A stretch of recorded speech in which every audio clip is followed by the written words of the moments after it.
Hey. Good to see you, man. Good to see you guys. It's been a really long time. I was in jail for a while. Any thoughts on the Alabama series? All right. None of that. No thoughts. Lucky you're not seated next to him. All right. We continue tonight's Game 6 news conference with representatives from Tennessee. Joining us left to right, head coach Tony Vitello and student athletes Jordan Beck and Will Mabry. Coach will make an opening statement, and then we will go into questions. Please raise your hand, and we will call on you. Coach? Yeah, I think the regional was what it was supposed to be. It was a bunch of teams that have really good offenses. And starting with Breon, and then what went on yesterday, and then today, our team was challenged to the fullest as it relates to the starting pitching we saw. And, of course, we saw some other good arms too. And it'll make us better. I mean, obviously, we're back to being guaranteed 2 games only. But I think going into next week, it'll be good for our team that they were able to do what they did tonight and use Monday as kind of a rest day. And then I think we're a better team because of the arms we saw. And then for our pitchers, maybe there's better offenses out there, I guess. But they were certainly pushed equally as the hitters. But again, it's been 3 weeks in a row now. Starkville was insanely taxing, and they put in their work, and then they got back to a routine where you're able to kind of recover and prepare. Same thing at SEC, recover and prepare. And I think, in particular with this group, it was big to win tonight so that we can get back into that routine. That's what I got. We will start with Mike, then go to Ben. Yeah, we've talked a lot all season about the starting pitching, but the last 2 days was kind of about Kirby and Will. How impressive was both last night and tonight with Will? It was Yogi Berra deja vu all over again. And I kept having to, you got, I don't know how many voices you guys have in your head, but I had a lot. And it was, like, hey, this guy's doing the exact same thing as Kirby, and shut up, just let it happen. You don't want to jinx it or whatever, but I guess I'm the only one that can hear my thoughts, but that's the best I can represent it. As good as he was last night and as key as it was in the victory, the same was tonight.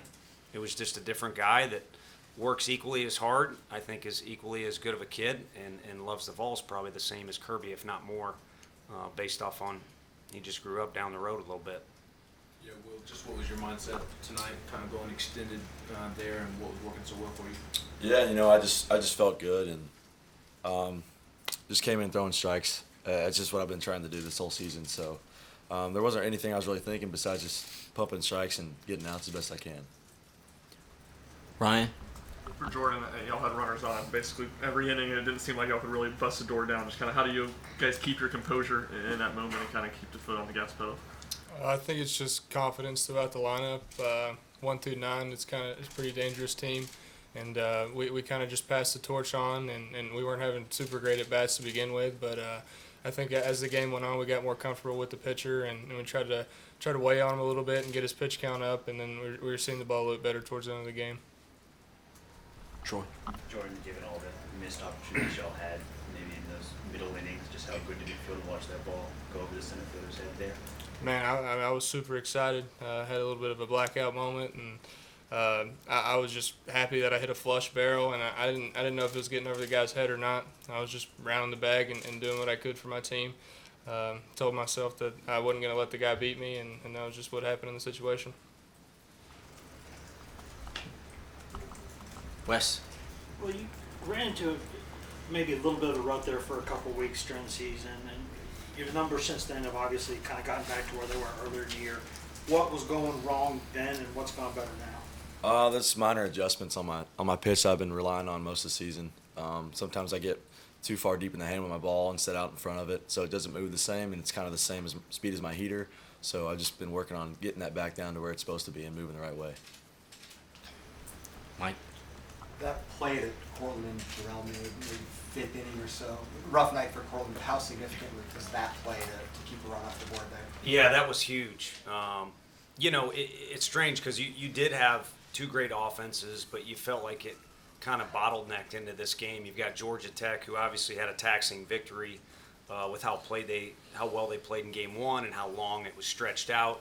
And then with us, obviously there's a lot on the line. I mean, there's no thinking about tomorrow in our locker room. Ball wasn't carrying a bunch, 2 good starting pitchers, and it just kind of felt like this thing might end up being, 4-3, 4-4, go to extra innings, 5-4. So it was certainly key to play defense there. And we probably made more mistakes than we would like to defensively this weekend. But heck, either get them out of the way now would be one way to see it, but also it's survive in advance time of the year, and that's what these guys did. And I think there's a little bit, you guys see it, I got asked about it post-game. There's a little something to this group where if there's something that goes wrong, they kind of rally around each other. Fortunate to be a part of it. Back to Ryan. Tony, you guys haven't played from behind much this year, but the last 2 days have. Just what can you say about your team's response? Yeah, I think again I would say that they've responded in a lot of situations. It's just not the scoreboard kind of dictates what people talk about, write about, tweet about. Unfortunately, but I think there's been a lot of situations where our guys have had to bounce back. We've had guys that aren't available. I mean, everyone's got injuries, so I'm not crying poor us, but there's been a lot, I haven't been in the dugout a few times, which apparently helped us if you look back at the statistics, but there's just been a lot of things where our guys needed to gather themselves and respond, and I think they've done that consistently throughout the year. It just kind of comes off in more dramatic fashion when the last 2 days happen. All it does is build self-belief. Now, you're in that situation again. You'd like to think as a coach, you'll keep your composure a little bit more because you know what these guys are capable of. Ben, then Joe. Tony, just what you see from Jared leading off the ninth there with that single up the middle, and why do you think he has a knack for succeeding in those situations? Because it's not his first pinch hit. Well, he's not the only one, but you got a guy that is working like a maniac every day. Was, I think, the second one that I saw get into the weight room today to kind of start his day with some mobility and things like that.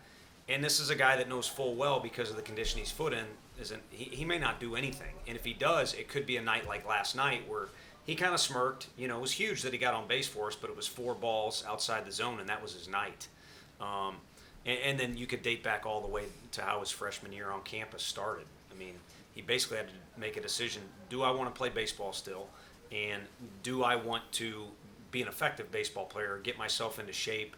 And the guy has not stopped. It's been a maniac work ethic since then, but it's also been an attitude that's like, he's one of those guys when you're around him, he makes you feel bad about yourself because he's always in such a good mood and always such a good kid. So, it was great to see what he did and then come in the dugout, and just everybody loves the guy.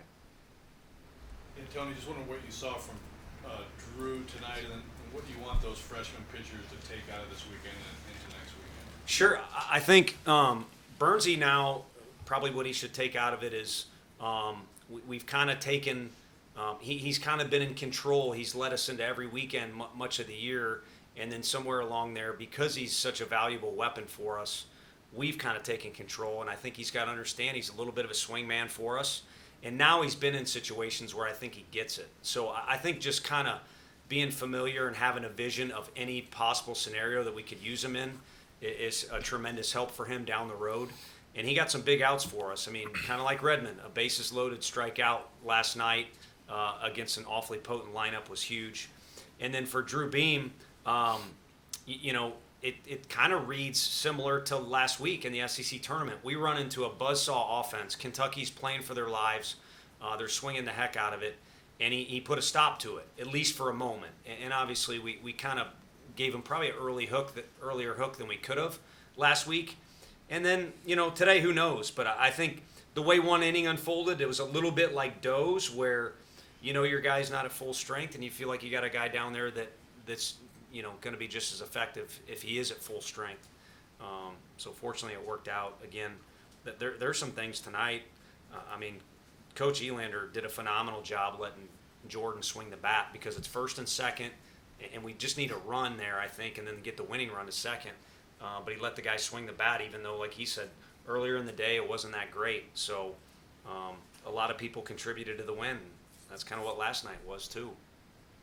Coach Christian Morris had another huge hit tonight. Just talk about kind of his composure as a freshman, and then what was the thought process to get him again in the ninth? Yeah, you can call it composure because he believes in himself, but I think he and a few of the other guys kind of like it when the lights are bright, if you want to call it that. You could date back to Minute Maid. You could see, because we're in a pro park, I mean, trust me, in his mind, he's already made it to the big leagues. And I don't mean that in an arrogant way. I just mean self-belief. I mean, Kinsler was the first guy that ever kind of taught me how important that is. And he's kind of got that.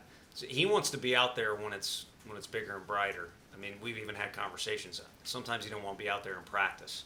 But you'd probably rather have it that way. And then as far as the composure goes, the guy's a warrior. And again, there's other guys I could say that about too. But I think he's so keyed into what he wants to do that he doesn't have time to get nervous or get jumpy or do those other things that might say he does not have composure. Jordan, can you tell me just what you saw of the two pitchers, Maxwell and Dawson Brown? Start off, Maxwell, I actually seen him this summer, and it was exactly what I seen this summer. He's got swing and miss stuff. He had a big fastball, and when he used his fastball, he played up in the zone, and up in the zone is tough to lay off. And he had a breaking ball that was very downhill, and it was tough to see out of the hand. And then the second guy, he was a bit of like a three-quarters kind of sub guy.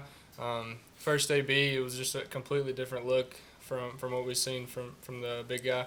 And then he had a good two-seam run, and we just had to work to get to our legs and get to the bottom of the ball on him. So it was just two opposite pitchers. And honestly, I thought they were both super good. They were tough to hit against for sure. So you're both the players. What's the mindset of this team when you guys fall behind? Because it seems like it's almost a bad idea for a team to take a lead on you. Well, you know, our team all year has this kind of firepower where you either love us or hate us. So, I mean, in the dugout we kind of act like maniacs, but it really just fires us up and gets us going, I think. And we just trust our hitters as pitchers to put good swings on the ball. So. For me, I just don't think that we fear very many people. Even when we're down, it kind of like it's motivation to go more, to have better at bats, and kind of push the game farther. The games are honestly more fun when they're close like that, and you can see the competitiveness come out in us. Wes. Sitting in that 3-hole this year, and people kind of pitching you the way they have. I think there was one at bat tonight where you had maybe 6 consecutive sliders, and probably not the first time this year that's happened. How have you had to adjust this year the way people are pitching to you? I think it's just every game you got to learn how they're going to throw. The first at bat, every team's different. Every team mixes pitches and does things like that. It's kind of the evolution of the game and learning from each at bat. Because if you don't really learn from each at bat, you're probably going to fail way more than you want to. For me, I picked up pretty early that they were going to feed me a lot of sliders, and that was just kind of what I was going to roll with. And I think you seen, and maybe it was the bottom 6 or top 6, and then he threw a slider, and I got the guy in from third. So I mean, it's just kind of picking pitches and going off that. How happy were you that Elander didn't give you a bunt sign there? I mean, I would have been fine either way. I'm pretty confident in my bunting skills, so it wouldn't have mattered as long as we got the team for a win. Tony, your early thoughts on Notre Dame, if you're even aware that they won the Statesboro Regional? I'm going to go humble brag, or I'm just going to throw it out there. The only reason I know we're playing Notre Dame is one text message, and that was from Peyton Manning. So thank you for sending it. I'm not going to say thank you for letting us know who we're playing. I'd like to just enjoy the moment for a minute. And thank you for allowing me to brag to people that Peyton Manning sent my phone a text message. And then also, I just realized, again, too many thoughts in my head.